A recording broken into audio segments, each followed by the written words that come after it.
Good morning, everyone. So I wanted to make a video on LJ Latham because I've been reading a couple of stories on this case and it just doesn't sit well with me. Basically, LJ Latham was an 18-year-old from Florida. He went out with his best friend on April 11th, 2023, and his mother told him be back by 12 o'clock, be back by midnight, basically.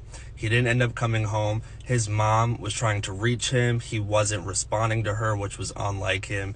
And then eventually she just decided to go out and start looking for him herself. The friend didn't know where he was. He claimed that he was in the bathroom, that he left the phone in his car.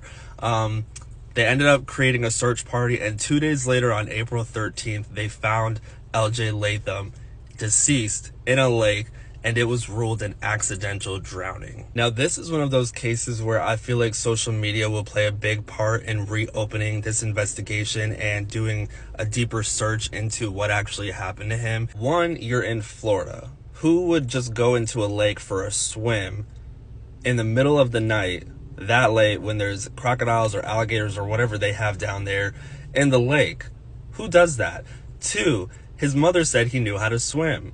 So the fact that he drowned, suspicious. And then three, his best friend didn't even report him missing or state that anything was off about him. I don't know, I just feel like as a best friend and someone that was hanging out with you, you would make sure that they made it home safely. You would take part in the search efforts. You would contact the parents and the family of your best friend to make sure that they're okay. And according to LJ's mom, the best friend hasn't even reached out to her to send condolences or offer any insight as to what could have happened to him that night. Now, I am going to look into seeing if there was an autopsy report done. I didn't see anything about that, but now I'm making this, I'm kind of thinking about that. If they would have ruled out drugs and alcohol in his system, that would be an even bigger cause for concern. Like, he just went for a swim and the friend left and thought that all was well. It doesn't make sense to me. So I want everyone to share this video. I want to get as much awareness as we can